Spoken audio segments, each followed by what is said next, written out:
My daughter asked about the safes combination for the third time in a single month on a Tuesday afternoon in March, and the asking came, as it had come before, in the specific packaging of filial concern, framed as a practical matter, offered with why. The warmth of someone who is providing sensible advice. "Mom," Claire said, seated at the kitchen table where I was eating lunch.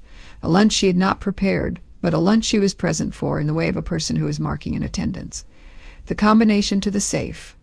We've talked about this. If something happened to you, and we didn't know how to access your documents." "The documents are with my attorney," I said. "Yes, but the safe itself," she said, "the cash, the jewelry. If you had a fall, if you couldn't communicate, then I would communicate the combination when I recovered," I said. "Or I would choose to communicate it in advance to someone I trusted with that information. I haven't made that choice yet." She looked at me with the expression I had been seeing more frequently across the preceding year. The expression of someone who is managing patience rather than feeling it. My son Kevin had asked about the safe in February. His version had been more direct. "Mom, you have how long left, realistically? Why keep all that money locked up? It's not doing anything in there." He had said it with the specific unself-consciousness of someone who believes that practicality is the same as honesty, and who finds the gap between them unremarkable. I had looked at Kevin when he said how long left. I had looked at him for a moment, and then I had said, "The money is doing what I want it to do, which is waiting to go where I decide it should go." He had said, "That's all I'm saying. You should decide before it's too late to decide." "I've already decided," I said. "The will is at the attorney's office. The decisions are made." He had not asked what the decisions were. This was information, I noted. The rotation between Claire and Kevin had been their proposal, made in June with the warmth of children who are genuinely concerned, and who are also simultaneously establishing a presence in a household that contains an estate. The proposal was practical, and the acceptance was practical, and the watching of the arrangement in operation was the work I had been doing since July. What the arrangement in operation showed me across 14 months was the shift quality, visits that had the texture of time being covered rather than time being spent, conversations that were appropriate questions asked with a regularity that performed concern rather than expressing it. I had been an English teacher. I could read the texts. The lunch Claire was present for was leftover soup. She had not brought it. It was soup I had made myself the previous day, and I was eating it at my own table in my own kitchen. And her presence was the presence of someone who had arranged to be there, rather than someone who had come because she had wanted to be there. The visiting schedule between Kevin and Claire had become, across the 18 months since my cancer diagnosis, a schedule, a rotation, with each of them covering alternate weeks, and the covering had the quality of a shift rather than of a relationship. The soup was good. It was vegetable soup with barley, the way my mother made it.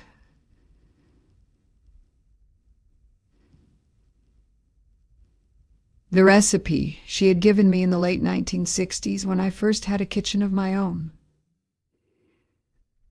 I had been making it for 50 years. My name is Meredith Constance Albright Liu.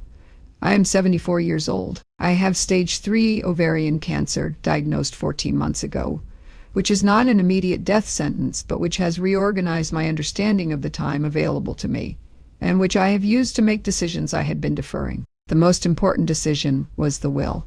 The will had been revised 7 months ago, with the assistance of my attorney David Huang, who had been practicing estate law for 28 years, and who had listened to what I wanted with the specific attention of an attorney who has heard many variations of what clients want from their estates, and who recognizes when a client's wants are specific and seriously intended.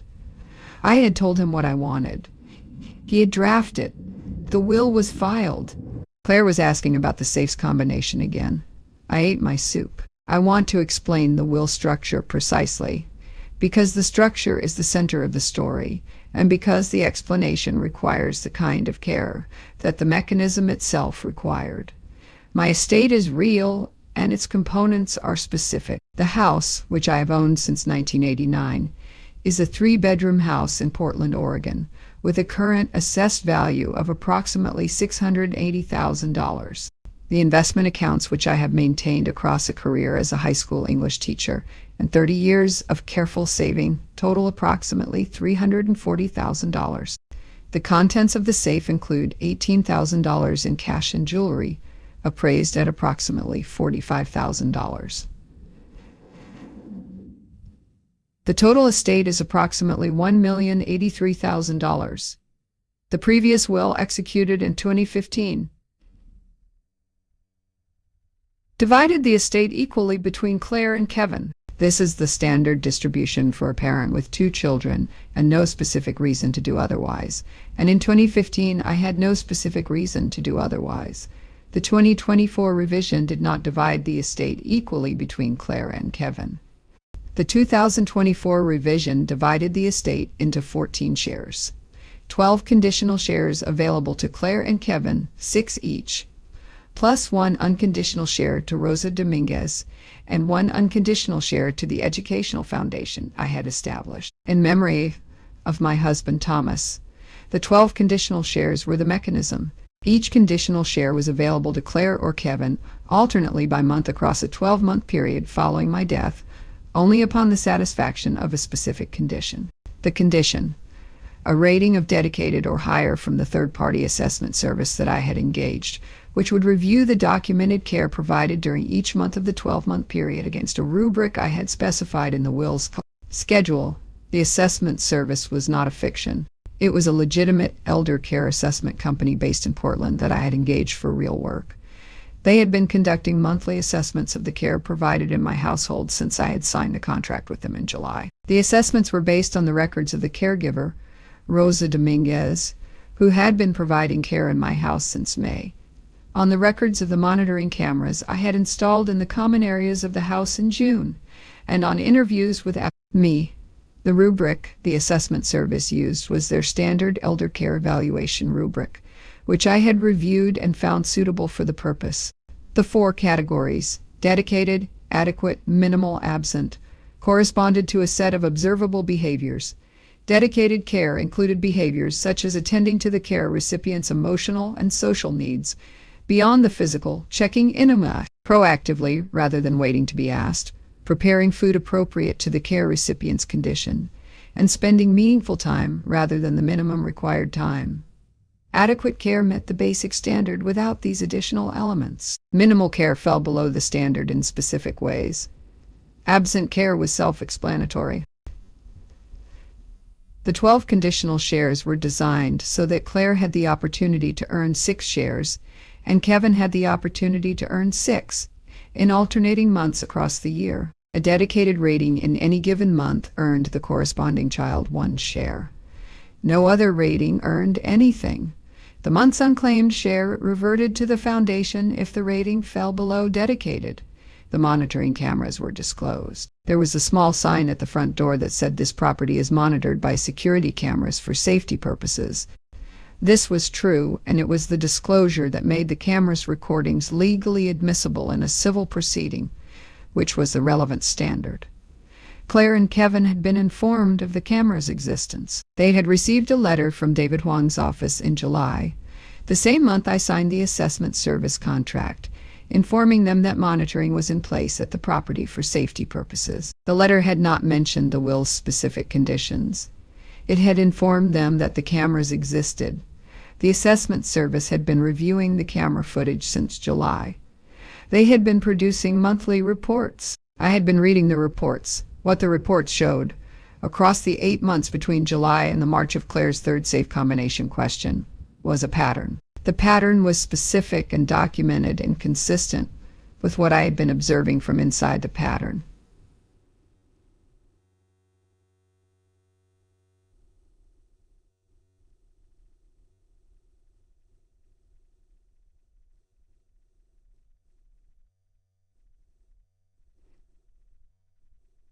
Claire and Kevin providing the minimum of what could be described as care question of the estate. Rosa Dominguez has been in my house since May, and I want to tell you about Rosa before I tell you anything else, because Rosa is the person who this story is really about, and because the story has a way of making her sound like a beneficiary. What she actually is a person. Rosa is 47 years old. She came to the United States from Guatemala in 2003, and she has been working in elder care in Portland for 17 years. And she has a specific professional quality that the best elder care workers have: the ability to be fully present to the person she is caring for without making the care a performance. She does not perform warmth. She has warmth, and the warmth is directed at the specific person in front of her, rather than at the role of caring person, which is a different thing, and which produces a different quality of experience for the person being cared for. She manages my medications with the precision of a pharmacist and the attentiveness of someone who understands that a person who is ill is not simply a medication schedule. She knows that on the days after chemotherapy I cannot eat much, and that on the days before chemotherapy I want to eat well, and she adjusts the cooking accordingly without being asked. She knows that I read in the evenings and that the reading is not merely entertainment, but a form of continuity. That being able to read in the evenings is part of what makes the evenings mine, rather than simply a period of time passing. And she arranges the house accordingly. She had been employed through a home care agency, which is how I initially connected with her, and the employment relationship had been straightforward and professional for the first 2 months. By July, when the chemotherapy had made certain days genuinely difficult, the relationship had become something more than professional, in the way that sustained care relationships become something more.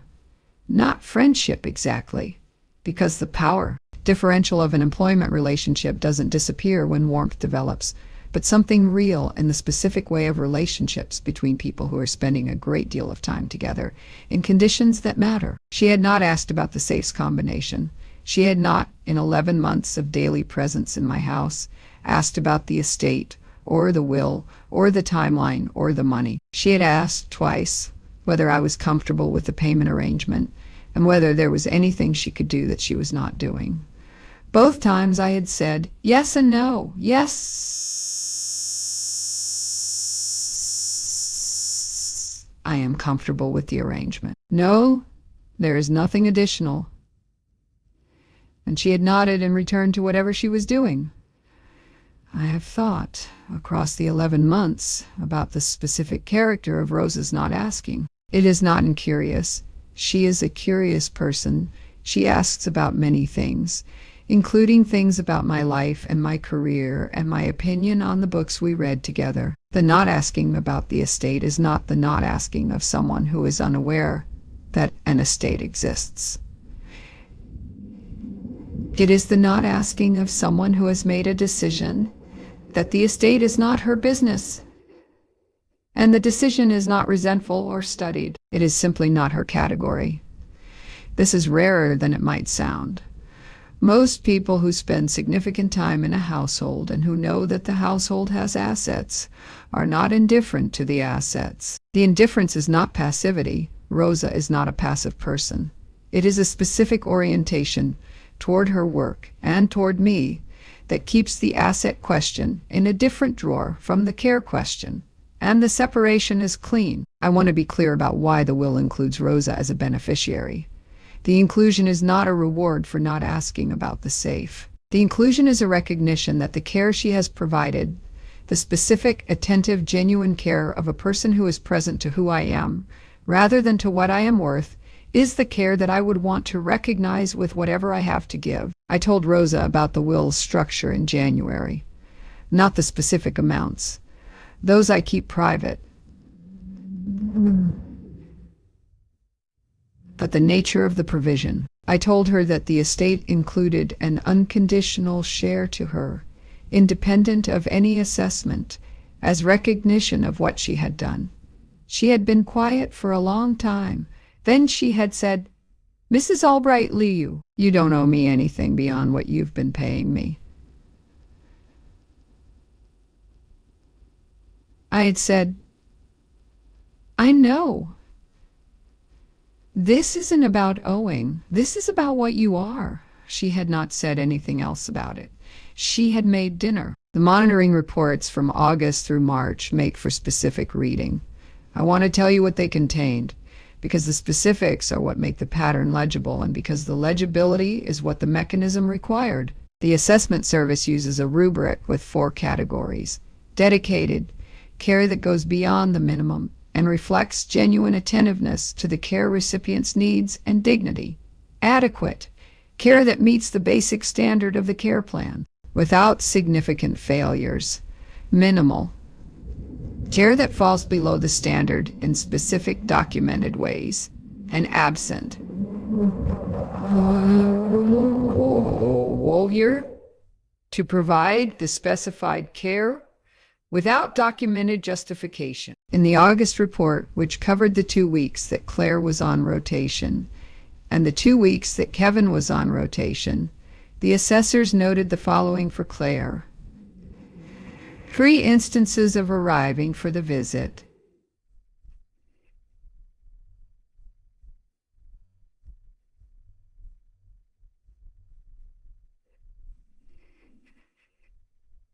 the 2 quotation marks in the report, which I had noted, without having checked whether Rosa was present first. 2 instances of leaving within 30 minutes despite the visit being scheduled for the afternoon. 1 instance of bringing food described in the report as leftovers in a container without heating instructions left in the refrigerator without verbal communication to the care recipient. The report rated Claire's August provision as minimal. The report rated Kevin's August provision as minimal for similar reasons. 2 instances of arriving and immediately initiating the safe and will conversation without attending to any care need first. 1 instance of arriving while I was resting and leaving without checking on me. And the food provision, which the report described as consistent pattern of leftover food from dining out establishments rather than prepared food. The September report was similar. The October report documented the first instances of what the assessors noted as absence from scheduled visit without prior notification. Kevin had simply not come on one of his Tuesdays, and Claire had left early from 3 of her scheduled afternoons to attend events that were documented by the camera footage showing her arriving in event clothing. By December, the reports were consistent in their minimal and absent ratings. The January report was particularly detailed because January had included a period of acute illness following a difficult chemotherapy session, during which Rosa had stayed 2 nights beyond her normal hours, and during which neither Claire nor Kevin had extended their visits or offered to cover additional time. Kevin had called twice. Claire had visited once for 40 minutes with what the camera footage showed as a bag of grocery store soup that she left on the counter and did not prepare. The February report noted that the safe and will conversations had become a regular feature of both children's visits. Each visit now included at least 1 inquiry about the estate structure or timeline, and the inquiries had become less packaged in the filial concern wrapping and more direct. Kevin's February visit included the question, "Realistically, Mom, how long do you have left? The doctors must give you some kind of number." The camera had caught this. The March report, which was the month of Claire's 3rd safe combination question, gave both children an absent rating for the month. The March assessment had been the first month in which the cameras had documented a specific instance of what the assessors described as care recipient, requiring assistance occurring while a scheduled visitor was present. I had had a difficult afternoon with nausea, which Rosa had managed, and Claire had been in the kitchen on her phone for 40 minutes during this episode. I want to describe what the March footage showed because the description is more specific than the summary, and because the specificity is what makes the picture real rather than abstract. The footage showed Claire arriving at 2:15 in the afternoon, going to the kitchen, making herself tea, and then sitting at the kitchen table with her phone. At 2:40, the footage of the hallway showed me moving slowly toward the bathroom, holding the wall. At 2:42, the footage showed me returning to my room. At no point did Claire leave the kitchen. Rosa, who was in the garden, came inside at 3:15 and went to check on me. This is what absent looks like. It is not dramatic. It is a woman in a kitchen with a phone while her ill mother holds the wall in the hallway 30 feet away. The March report was the report I'd been waiting for. I taught English at Roosevelt High School in Portland for 33 years, from 1974 to 2007. This is a fact about my professional life, and it is the most important fact. because 33 years of teaching high school English produces in a person a specific understanding of language and of what language does and does not do. English teachers deal in meaning. We teach students to read texts carefully and to understand what the words are saying and what they are not saying, to identify the gap between the surface of a text and its depth, to recognize the way that language can be used to conceal as much as to reveal. This is the curriculum. It is also the education that 33 years in the classroom gives the teacher, because you cannot teach these things without practicing them yourself. The texts I returned to most often were the texts organized around exactly this gap. Chekhov's stories. I taught them every year from my third year onward, and they are the texts I find most inexhaustible, are built on the gap between what is said and what is meant. The characters speak in polite registers about practical matters and mean something else, or they say nothing and mean everything. And Chekhov's art is in making the reader see both levels simultaneously and feel the weight of the unsaid, more than the weight of the said. The students who read Chekhov well were the students who had developed the specific attentiveness to double meaning that close reading builds. I spent 33 years building that attentiveness in the students, and it built it in me. The safe and will questions were Chekhov conversations. The surface register was practical concern. How do we access the estate if something happens to you? What are the arrangements? Are you prepared? The depth was the plainest possible subtext. How much is there, and when do we get it?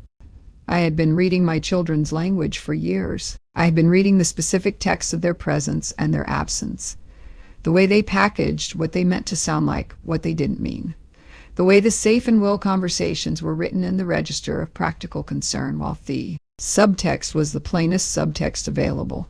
They wanted the estate, and they wanted to know when they would have it. I am not claiming that wanting an inheritance is immoral.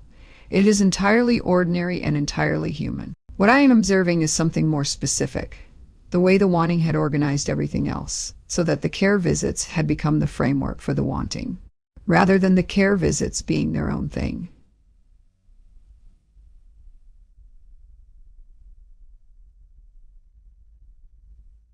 And the inheritance being something to separate.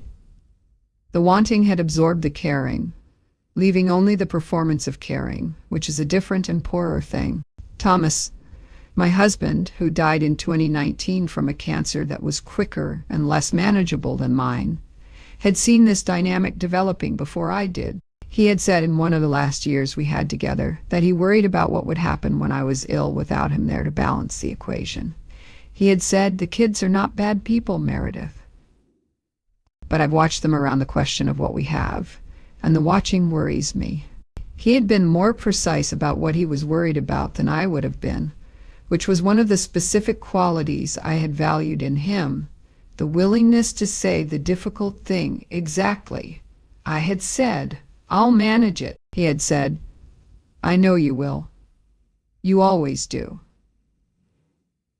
And then he had said something else that I want to include in the honest account. But don't manage it so carefully that you miss what's actually happening. Sometimes the management is itself a way of not seeing. I had thought about this after his death, and I had thought about it when the cancer was diagnosed, and I had thought about it when I designed the will's mechanism. The mechanism was not a way of not seeing. The mechanism was a way of creating the conditions under which what was actually happening would be visible. Not to me alone, which would be easy to dismiss, but to a third party, with cameras, with documentation, with the specific evidentiary quality that makes denial difficult. Thomas would have approved of the camera footage. He was a man who valued evidence. David Wang had been practicing estate law in Portland for 28 years when I came to him in early 2024, and he had the quality of estate attorneys who have seen the full range of family dynamics around inheritance. The equanimity of someone who does not shock and who does not moralize, but who listens to what a client wants and who applies his expertise to achieving it. He had listened to the will's mechanism with the complete attention of someone who is assessing both the legal question, "Can this be done?" and the practical question, "Will this do what you want it to do?" He had asked several clarifying questions about the assessment service which he needed to evaluate as a competent third party whose ratings would satisfy the condition precedent to each share, about the camera installation which he needed to ensure was legally compliant, and about the distribution of ratings which he needed to understand as a non-arbitrary standard that a court would find defensible. The mechanism is unusual, he had said after 2 sessions, but it is legally sound. The use of third-party assessment as a condition precedent to an inheritance has precedent, primarily in trust structures for persons with developmental disabilities or for beneficiaries with substance abuse histories, but the principle is applicable here. The condition needs to be clearly defined, and the third party needs to be competent and neutral. Both of those are achievable. I've already engaged the assessment service, I said. The contract is signed. The monitoring is scheduled to begin in July. He had looked at me. You planned this before coming to me. I planned the structure, I said. I needed you to make it legally sound. The non-conditional shares, he said. Rosa Dominguez and the Foundation. Yes, I said, those are certain regardless of any assessment. They are not conditional, and the conditional shares, if neither child achieves a dedicated rating in a given month,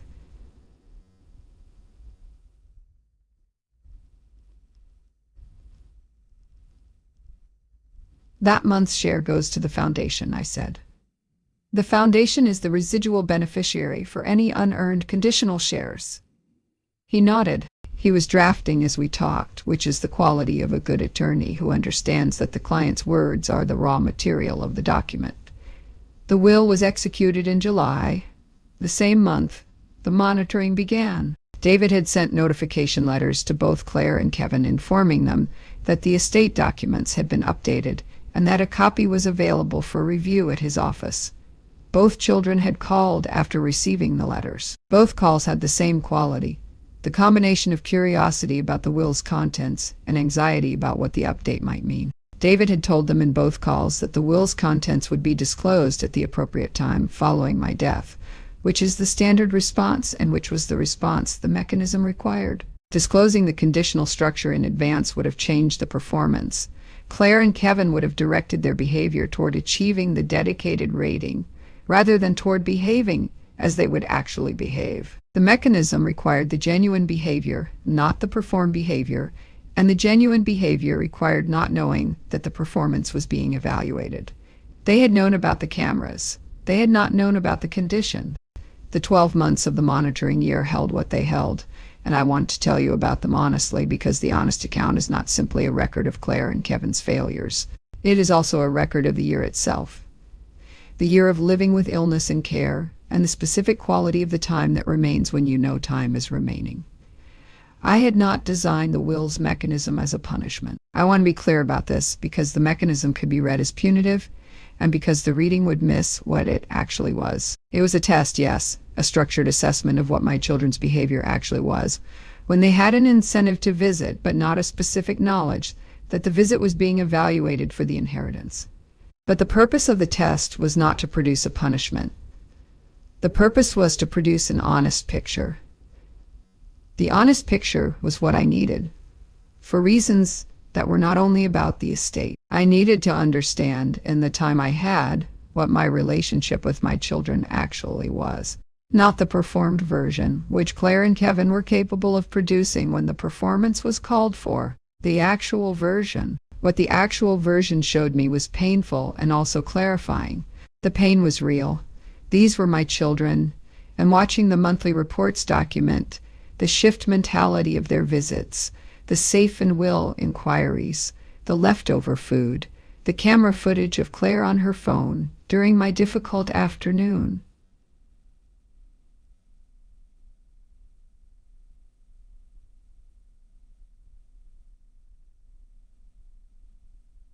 Was not pleasant material.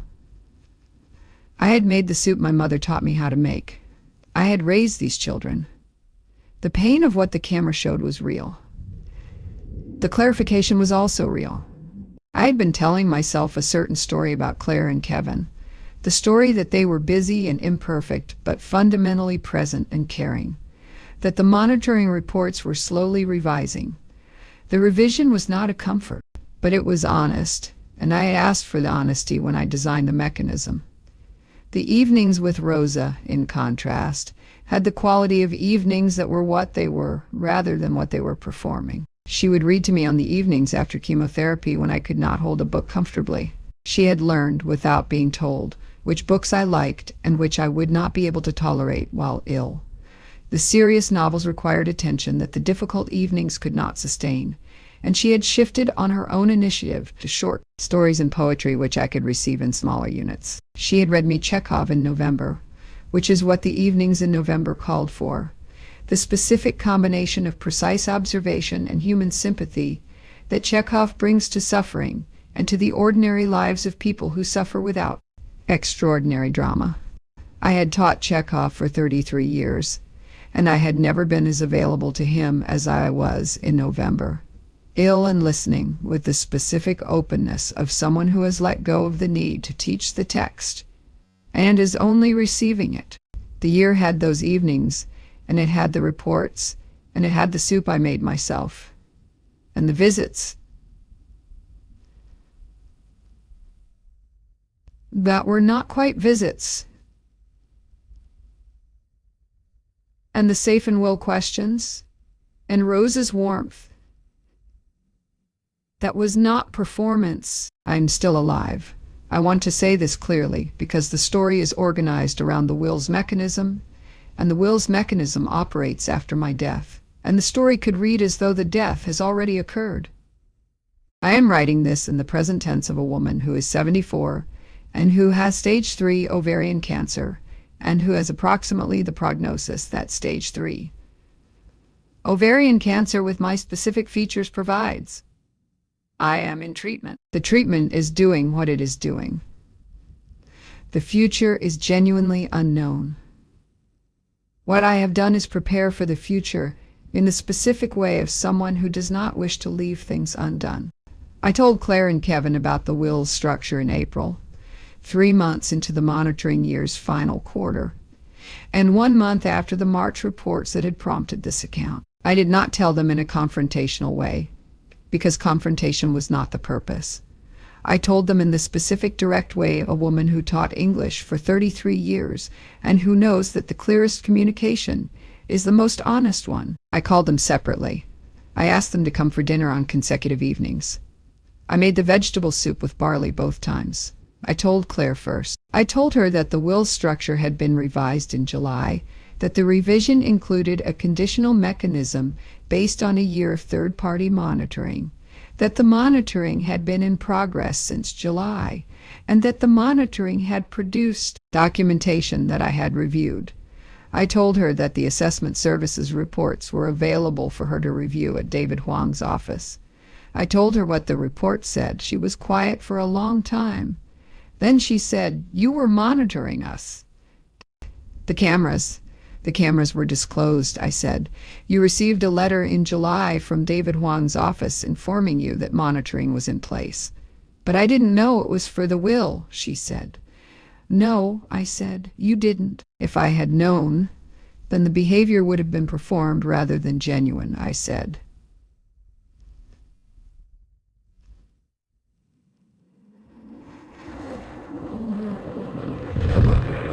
I'll send you into it. She looked at the soup. She had eaten most of it, which I noted. The safe, she said. The combination questions. That's in the reports. Yes, I said. I really did want to know, she said. In case something happened to you. Claire, I said, there's a difference between wanting to know the combination so that you could access the estate if I became incapacitated, and wanting to know the combination so that you would have it. Both of those are true for you simultaneously. The reports reflect the behavior that surrounds the wanting. She was quiet again. What do the reports say the total is? She said. The assessed rating. The reports will be available to you after the estate process, I said. I'm telling you about the structure now so that you understand what the mechanism is and what it has been measuring. Can I change it? She said. The remaining months, the assessment continues through July, I said. 12 months from when the monitoring began. There are 4 months remaining. She understood what I was saying. I watched her understand it. Kevin's dinner was the following evening. The soup was the same soup. I had made a large pot. Kevin is my son. He is 47 years old, and he has, in many of the ways I have watched across 47 years, his father's directness without his father's wisdom, which produces a man who says the frank thing without always having assessed whether the frank thing is accurate. His directness in the how long left, mom conversation had been genuine. He had meant to be practical rather than unkind. But the accuracy of what was underneath the directness was what the reports had documented. I told him the same things I had told Claire. He received them differently. His first response was not about the mechanism or the monitoring. It was, "Rosa gets an unconditional share." "Yes," I said. "How much?" he said. "That's between Rosa and the estate," I said. He was quiet for a moment. "She's the housekeeper," he said. "She's my caregiver," I said. "And she is a person who has been present to who I am, rather than to what I have, which is a distinction I apparently needed to make financially explicit." He heard the specific quality of that sentence. He is not an obtuse man. His directness comes from a different place than obtuseness. He heard it and he sat with it. "The safe questions," he said. "The February visit. How long do you have left?" I wasn't trying to... He stopped. I was trying to be practical. "I thought the uncertainty was harder for you than knowing would be." "The camera shows what was happening in the room," I said. "The camera shows me responding to the question. The camera does not record my internal experience of the question. What I'm telling you is that the question and the context in which it was asked were part of a pattern, and the pattern is what the assessment reflects." "I'm not a bad person," he said. "No," I said, "I don't believe you are. I believe you are a person who organized his relationship with his ill mother around a particular concern, and who allowed that concern to shape the visits in a way that made the visits about the concern, rather than about me.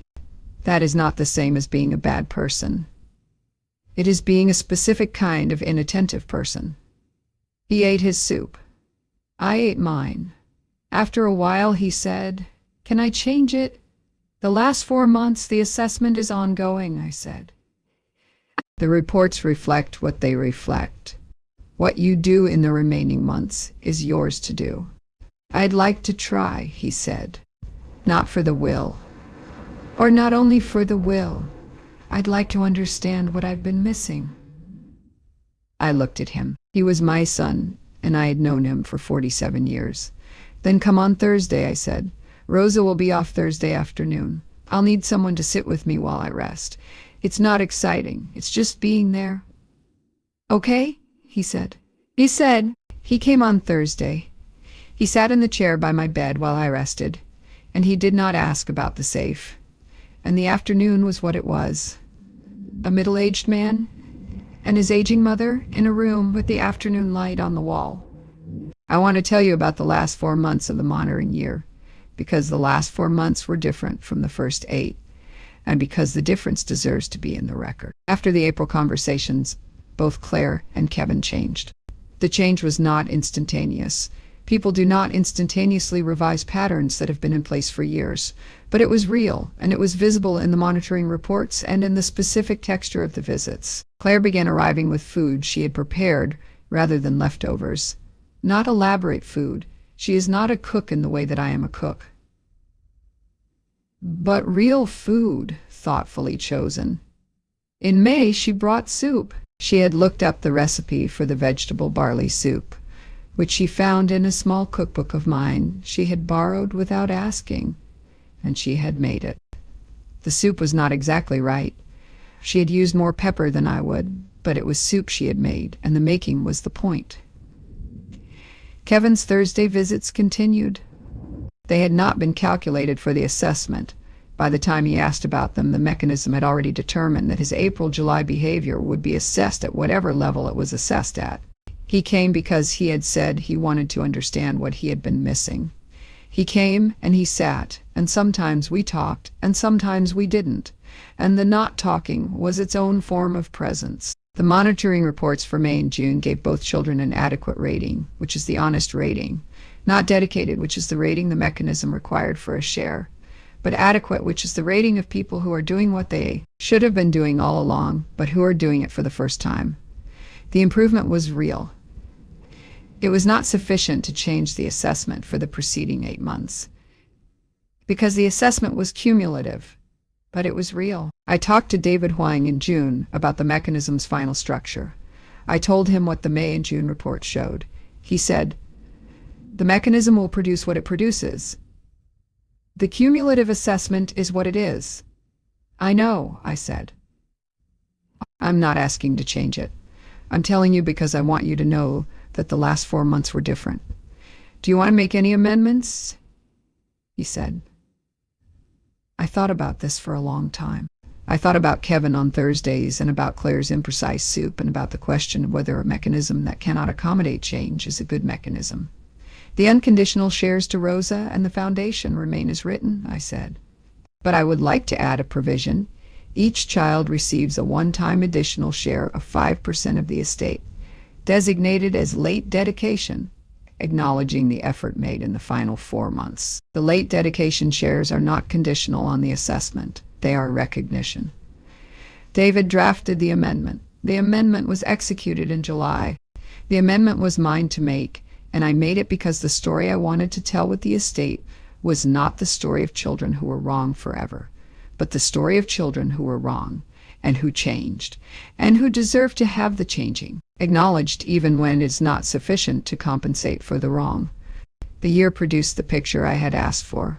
The picture was specific, documented, and honest, in a way that my own memory and my own assessment would not have been, because memory and assessment are susceptible to the love that complicates the seeing.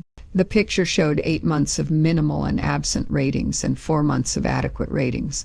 It showed the safe and will questions and the leftover food and the 40 minutes of Claire on her phone during my difficult afternoon, and Kevin's "how long left, Mom," and the January visits that were not extended during my acute illness. What the picture also showed, which was not in the conditional mechanism, but which was in the record, was a detailed account of what Rosa did across the same period. I had asked the assessment service to document Rosa's care alongside the children's, for my own records rather than for the will's mechanism. Rosa's share was unconditional and did not require assessment. But I wanted the full picture, and the full picture required the full documentation. The Rosa documentation was 11 months of dedicated ratings. Every month, without exception, the service had rated her care as dedicated. The specific entries in the monthly reports described things I knew from the inside. The February week when my nausea was severe, and Rosa had adjusted the kitchen schedule around it, making small amounts of specific foods at specific times rather than preparing meals I could not eat. The March afternoon when Claire was on her phone, and I was struggling, and Rosa, who was off duty on Thursdays, but had come in to complete a task, and was still in the house, had come in and managed the situation without comment. The April evening when Thomas's birthday had been difficult for me emotionally, and Rosa had understood, without being told, that the evening called for presents rather than tasks, and had sat with me while I read. These are small things. They are also the whole of care. The whole of care is the specific attention to the specific person in the specific moment.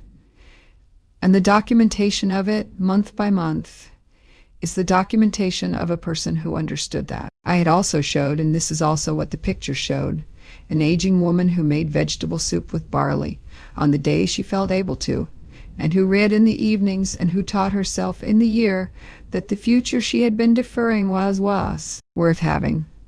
This is the least discussed part of the year's education. The mechanism had been designed to produce an honest picture of my children's behavior. What it produced additionally was an honest picture of my own life and what it contained, because the year of careful watching, of reading the reports and the footage and the interactions, was also a year of watching what I had and what it was worth. What I had was Rosa reading Chekhov in November, and the soup I made myself and Kevin on Thursday afternoons. and Claire's imprecise soup in May, and the evening light through the study window and the cameras recording everything accurately. What the recording showed was, this is a life being lived, and the living of it has value that is independent of the estate. I had known this before the year. The year made it visible in a new way. It also showed what was not in the will's mechanism, but what was in the picture. Rosa reading Chekhov in November and cooking the soup I needed on the difficult days and staying 2 nights beyond her hours in January. The mechanism could only measure what it could measure. What it could not measure was the specific quality of being cared for by someone who was paying attention to who you were. I had told Rosa in January that she was included in the will. She had made dinner. I told her in July, when the monitoring year was complete, that the estate provisions remained as written. She had been quiet for a long time. Then she had said, "Mrs. Albright-Liu, the children are provided for," I said. "The amendment in June includes them. They receive less than they would have under the 2015 will, but they receive. The estate recognizes what they are and what they became in the last month." "That's generous," she said. "It's accurate," I said. "The estate is a picture of the year. The picture should be accurate." The Assessment Service's final annual report, which David Huang received in August, concluded with a summary. Across 12 months, neither Claire nor Kevin had achieved a dedicated rating in any month. The highest ratings achieved were adequate in the final 4 months. The cumulative assessment, per the will's mechanism, resulted in 0 conditional shares earned. The 12 conditional shares reverted to the residual beneficiary, the Educational Foundation. The report was specific. The report was accurate. The report was the honest picture. I am writing this in September. The monitoring year is complete. The will is filed. The chemotherapy continues. The prognosis is what it is. The house is the same house it has been since 1989. The vegetable soup with barley is what it has always been. The recipe my mother gave me in the late 1960s. The food that is itself rather than a gesture toward itself. I made it this morning. Rosa is here. Claire and Kevin are present in a way they were not present for most of the year. Kevin comes on Thursdays. Claire brought soup last Tuesday. The soup was better than the May version, which means she has been working at it, which is its own form of information. The assessment is over and the behavior continues, which tells me something about what the April conversations produced. I did not tell them the final assessment. David Huang will disclose the will structure and the assessment's conclusions when the time comes. What I told them in April was sufficient. The mechanism exists. The monitoring was real. The year produced what it produced. The specific distribution is the estate's conclusion, and the estate's conclusion is what the year showed. What do I know at 74, after the year of monitoring and the reports and Rosa's Chekhov evenings and Kevin's Thursdays and Claire's soup?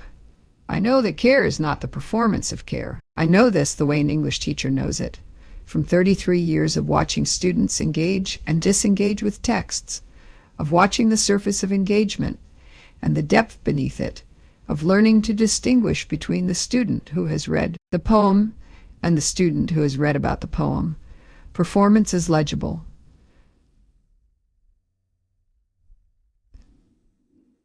The real thing is also legible, and differently.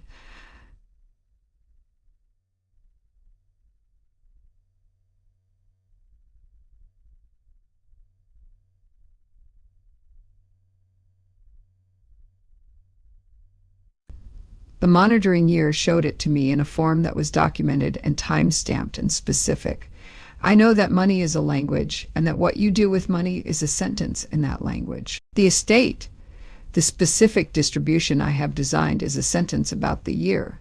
It says, here is what happened, and here is what I believe about what happened, and here is what I think should follow from it. I know that the mechanism was worth building, not because it punished anyone, but because it produced evidence.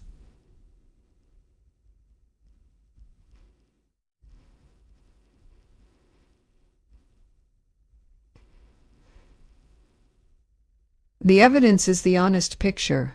The honest picture is what I needed, and it is what the estate needed to reflect. Thomas would have said, evidence is what it is. You can't argue with the timestamp.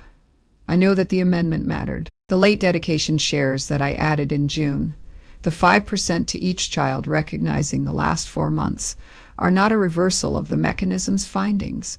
They are the honest picture's acknowledgement that the picture changed in April. A picture that shows only the first 8 months is incomplete. A complete picture shows what happened and then what changed, and the estate's final distribution reflects the complete picture. Rosa made dinner tonight. She made rice with black beans, the recipe from her family in Guatemala that she has made for me several times, and that is the food of home for her. The way the vegetable soup with barley is the food of home for me. We ate together at the kitchen table. The cameras are still on. They show a woman and her caregiver eating dinner. The assessment service is no longer reviewing the footage, but the footage exists, and if there were anything to assess, it would show two people at a table eating food that one of them cooked, in the specific ordinary warmth of an evening that is what it is. The will says what it says.